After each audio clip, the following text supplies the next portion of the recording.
Ça fonctionne. Voilà, c'est parti. Bonjour à tous le groupe. Aujourd'hui, comme vous pouvez le remarquer, je suis en présence de Florence Fréard. Donc, j'ai l'occasion de pouvoir présenter dans ce groupe.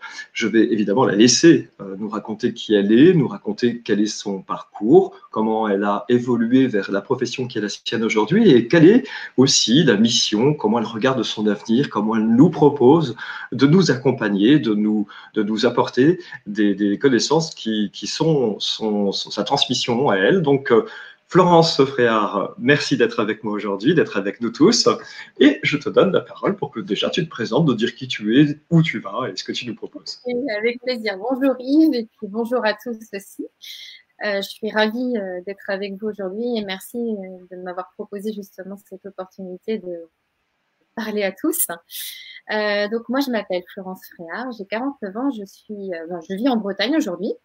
Et donc j'ai 3 enfants et c'est important parce que dans mon parcours, ils ont eu un rôle très très important. Donc je fais partie des personnes et je pense qu'on est très nombreux comme ça à avoir finalement eu un parcours d'études et un premier métier qui répondait plus aux attentes finalement de ma famille, de mon papa notamment, qu'aux miennes. Donc, ce qui fait que pendant de longues années, j'ai complètement perdu pied sur qui j'étais. J'étais incapable de me définir, incapable de savoir quelles étaient mes envies, quelles étaient mes motivations. Enfin, j'ai eu vraiment l'impression d'avoir vécu une vie qu'on avait donné un sens à une vie qui avait été dirigée finalement par des personnes qui m'aiment toujours beaucoup, qui voulaient bien. Hein, donc je n'ai aucun problème avec ça. D'ailleurs, je sais que en tant que parent, on fait du mieux qu'on peut. Mais ceci dit, voilà, j'ai avancé dans cette première partie de vie vraiment dans une vie qui ne me ressemblait pas. J'avais l'impression d'être à côté de mes parents. Donc, ça a été important parce que la naissance de mes enfants, j'y reviens, m'a fait prendre conscience que effectivement, j'étais pas en phase avec mes valeurs, pas du tout à ma place dans mon métier. Donc, un métier de bureau, un métier d'ingénieur, un métier de recherche. Et cette première, on va dire, prise de conscience m'a fait prendre une décision, en fait, très, très difficile parce que du coup j'avais un beau métier d'après mon entourage, mais cette décision de quitter et de changer complètement de direction. Donc ce qui fait que voilà, je l'ai fait une première fois et puis j'ai expérimenté un métier dans le service, dans la restauration précisément. Et ce métier-là m'a beaucoup, beaucoup plu. Ça a été une expérience formidable, mais il manquait encore des choses, en fait, dans les paramètres qui sont nécessaires pour moi, pour m'épanouir. Ce qui fait que je me suis reposé la question au bout de 7 ans, en me disant, OK, donc ça m'a plu, j'ai adoré le contact avec les gens, j'ai réussi grâce à tout ça aussi à sortir un petit peu de ma timidité, parce que j'étais quelqu'un de très, très timide. Et puis, par contre, il y avait des choses qui n'étaient pas encore très claires. Et c'est là où j'ai réalisé que j'avais vraiment besoin de faire une introspection. Donc, dans cette phase-là, qui a été aussi couplée à un divorce, donc un changement de vie, là, j'ai pris la décision de me regarder un peu plus, de m'observer un peu plus, de me comprendre un peu plus, de me connaître un peu plus. Et je suis allée vers différents accompagnements, différentes méthodes. Alors, c'est super, c'est intéressant ce que tu es en train de nous poser parce que je sais pas, je sais que tu es allé un petit peu sur le masterclass que je proposais en ce moment où je parle justement de cette transition et une transition qui passe effectivement par un schéma auquel on obéit parce qu'il nous semble évident puisqu'il nous a été proposé ainsi et puis qu'il a été bienveillant, comme tu dis, on n'a rien à redire sur la manière dont on a été éduqué, c'est une trame qui nous a été offerte et c'est très chouette de nous présenter ça de cette manière. Et puis il y a ce moment où des choses s'effondrent en fait, on est confronté à une espèce d'effondrement, mais là aussi bienveillant, parce que finalement c'est un monde qui n'a plus sa place, parce qu'on est en train d'avancer vers quelque chose de nouveau, et c'est chouette parce que finalement tu nous témoignes de ça avec le sourire qui est dû, puisqu'on ne peut qu'être honoré de ce changement qui s'annonce, parce que c'est une découverte de soi, comme tu le dis, une vraie conscience, une vraie prise de conscience.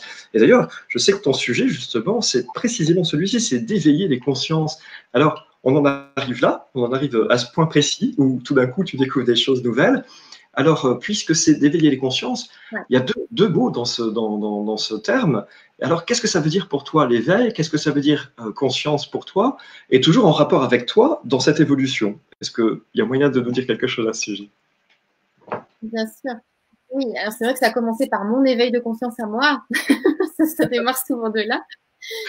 Mais oui, je me suis réveillée. C'est-à-dire que moi, enfin, pour moi, par rapport à ce que je ressens et ce que j'ai vécu, moi qui avais été mise dans un moule, qui avait du mal vraiment à aller chercher au fond de moi ce qui me motive. Et ça, c'était très, très dur. J'avais même pas d'envie. Enfin, j'arrivais plus à savoir ce qui pouvait me motiver dans la vie. Donc là, ça a été un réveil. Alors, ce divorce, notamment, m'a vraiment, comme tu dis, il y a des événements comme ça qui sont importants. Et moi, je remercie la vie de m'avoir fait vivre ça, même si sur le moment, c'était très compliqué. Mais ceci dit, voilà, ça a été un réveil. Ça a été quelque chose de déclencheur. Donc, l'éveil, c'est ça pour moi, mais c'est aussi la possibilité de se nourrir d'expériences des autres, de se nourrir de formations, d'apprendre des choses, de se faire accompagner aussi par différentes personnes. Et ça contribue aussi, je trouve, enfin, j'ai vraiment ce ressenti-là par rapport à mon vécu, à un éveil progressif, même si sur le moment, on s'en rend pas toujours compte. Mais cet éveil-là, il est vraiment progressif au fur et à mesure des rencontres, au fur et à mesure des choses qu'on apprend sur soi grâce au miroir des autres. Et c'est vrai que c'est dans ce sens-là où je parle d'éveil et c'est ce que j'ai envie d'apporter aussi aujourd'hui aux autres. Et pour rebondir sur le mot conscience, oui, la prise de conscience, elle est tellement importante parce que quand on est enfermé dans un fonctionnement, dans un schéma qui nous vient de notre éducation, de notre histoire, de notre vécu, nos protections, on a beaucoup de mal en fait on peut avoir beaucoup de mal, c'est pas systématique bien sûr, mais on peut avoir beaucoup de mal à en sortir. Et du coup, à prendre conscience finalement de ce qui est important pour nous, de nos potentiels, de nos défis aussi, de tout ce qu'on peut rencontrer en fait dans notre vie pour pouvoir avancer. Ok, super. Alors là, justement, c'est chouette parce que tu as bien signifié une chose, moi, qui m'a tout de suite, évidemment, interpellé, c'est éveil et réveil. Parce que c'était avant tout, j'ai envie de dire, ce réveil. C'est ce réveil comme de se réveiller d'une nuit où on est dans un monde à part et là, hop, on entre dans un monde nouveau et il y a le temps que cette conscience s'éveille à ce moment-là. Il y a réveil d'abord et l'éveil ensuite. Donc, c'est aussi chouette de parler de cette transition. Du coup, la conscience, tu explores un peu plus en toi-même tout ce qui est de l'ordre du potentiel, de ce qui est notre nature véritable. Donc, ça fait apparaître aussi des choses très intéressantes. Alors, du coup, ça m'amène à une transition. C'est comment est-ce que tu parles de toi? Qui es-tu devenu? Quel est l'intitulé qu'on peut t'apporter, d'identité en tous les cas, je ne sais pas. Qu'est-ce que tu peux dire de toi-même aujourd'hui pour qu'on puisse se dire, ben voilà, on a affaire à telle personne, c'est le métier qui est le sien, c'est comme ça qu'on la reconnaît. Comment tu peux nous le traduire? Eh bien, ce que je pourrais dire, c'est que, alors, du coup, déjà dans mon approche, dans ce que j'ai fait pour moi, j'ai expérimenté différents outils, je me suis formée à différents outils. Il y en a notamment un qui m'a complètement éveillée, alors réveillée, mais aussi éveillée et surtout éveillé ma conscience. C'est la science des chiffres. Et moi qui venais d'un monde très cartésien, hein, puisque ingénieur en informatique, donc très cartésien, pour autant, j'étais depuis très très longtemps attirée par cette approche-là. Et puis, ça a duré des années et des années où je me suis intéressée à cet outil sans forcément faire le premier pas pour aller le rencontrer un peu plus. Et puis un jour, je l'ai fait. Un jour, je l'ai fait et là, en fait, ça a été pour moi une révélation d'une passion déjà, parce que j'ai vraiment tout de suite, je suis tombée en amour avec cet outil. Il m'a impressionnée sur moi, dans un premier temps, impressionnée sur moi des possibilités qu'il pouvait m'apporter en compréhension de moi. Donc ça a été une première étape très très importante. Et puis pendant des mois et des mois, parce que j'avais besoin, je pense, de prendre une autre mesure en fait de cet outil qu'avec moi-même.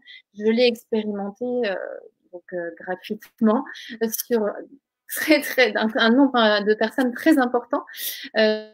Ce qui fait que, au fur et à mesure en fait des accompagnements et des retours des personnes, j'ai vraiment réussi à sortir un peu de ce monde cartésien parce qu'il est un peu incompatible finalement avec des outils comme la numérologie et du coup à vraiment faire mon chemin en fait d'appropriation de cet outil jusqu'à aujourd'hui, pouvoir le proposer pour moi à mon tour, pouvoir éveiller des consciences, pouvoir illuminer en fait des zones d'ombre chez les personnes que j'accompagne et c'est à chaque fois en fait un vrai kiff de pouvoir me rendre compte que j'apporte ça en fait aux gens que j'accompagne.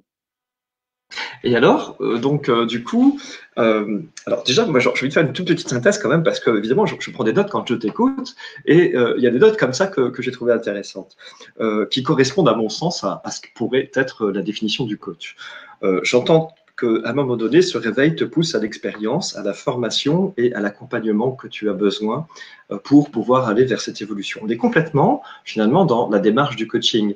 Et puis, ensuite viennent les outils, des outils absolument nécessaires effectivement pour aller dans une vraie connaissance de soi. Donc on a vraiment ici les paliers, j'ai envie de dire, de ce cheminement personnel déjà, et puis celui qu'on peut aller chercher auprès de quelqu'un qui nous accompagne. Tout ça est vraiment très intéressant. Alors, puisque tu nous parles de la science des chiffres, des nombres, de cette quête j'aurais presque envie de dire d'absolu, en tous les cas de connaissance de soi, dans l'absolu aussi. Alors, est-ce que tu te définis dans cette démarche toujours? Est-ce que c'est toujours celle qui continue d'éveiller en toi et d'éveiller les autres? C'est toujours par ce biais-là de la numérologie? En quelque sorte, on peut l'appeler comme ça, je pense. Oui, oui, complètement. C'est vrai que c'est mon outil, on va dire, de base. Je m'appuie en fait sur cette étude numérologique pour faire mes accompagnements. Mais les accompagnements pour moi sont très importants, très nourrissants, parce qu'effectivement, comme je le disais tout à l'heure, le fait d'éveiller, de me rendre compte que je peux éveiller des consciences est très très nourrissant pour moi. Mais j'ai vraiment un souhait beaucoup plus grand, c'est que cet outil qui, somme toute, pour moi, reste abordable. En tous les cas, on peut y avoir accès assez facilement quand il est simplifié. Après, il peut être très très complexe, mais quand il est simplifié. Donc, mon souhait, c'est vraiment de mettre à disposition d'un maximum de personnes cet outil pour que les personnes qui en sont, qui vont pouvoir le maîtriser, euh, puissent elles-mêmes du coup contribuer aussi à éveiller d'autres personnes. Alors s'éveiller soi-même, parce que je pense que ça part de là, et puis aussi éveiller d'autres personnes pour que ça fasse vraiment un effet boule de neige. C'est mon engagement, d'ailleurs, je le dis assez souvent, mais j'ai vraiment ce souhait d'éveiller le plus possible de conscience tous les jours pour contribuer à faire que la planète entière puisse agir avec du sens et de la conscience. Donc c'est dans cet objectif-là, et c'est vrai que quand on s'est rencontrés dans ce groupe que je trouve vraiment très intéressant, c'est aussi dans cette idée, c'est de rendre accessibles des outils qui peuvent, dans notre vision à nous en tant que pratiquants de ces outils, qui peuvent aider beaucoup plus de personnes encore. Chouette, chouette, c'est vraiment en tout cas, c'est très beau de vouloir transmettre. Alors, du coup, on parle de numérologie, on parle de transmission, comme comment dirais-je, acquérir des connaissances grâce à cet outil, et semble-t-il aussi de le propager, parce que c'est aussi parfois la meilleure façon justement de connaître un outil, c'est de commencer à l'enseigner, ça c'est une certitude. Alors pour qu'on soit un peu plus clair, en tous les cas pour qu'on le soit pour ceux qui nous écoutent, c'est l'outil finalement de la numérologie, il est basé, je crois me souvenir, donc à partir du nom, du prénom, mais aussi de la date de naissance et probablement d'autres critères qui peuvent intervenir, surtout dans le cas des prévisions. Est-ce que c'est un peu ça? Donc la date de naissance, c'est évident, mais très précise, celle qui est vraiment déclarée à l'état civil, parce que j'ai rencontré des cas, effectivement, il y avait des dates de naissance qui avaient été un peu extrapolées, et là on est complètement à côté et on s'en rend très très vite compte. Et surtout tous les prénoms et noms de famille, s'il y en a plusieurs aussi, qui sont aussi déclarés à l'état civil. Donc au moment de la naissance, c'est très important. Si jamais il y a eu une transformation au cours du temps, ce qui peut arriver, il faut vraiment repartir en fait sur ce qui a été déclaré à l'état civil. Donc mon étude part de là, effectivement. Donc c'est vraiment une étude de chiffres, puisque toutes les lettres sont aussi associées à un chiffre. Et ce qui fait que à partir de là, on a plusieurs sous-outils en fait dans la numérologie. Personnellement, je suis complètement axée sur le moment présent. C'est vraiment pour moi un objectif très clair. Je ne veux pas faire de prédiction avec cet outil, même si c'est tout à fait possible.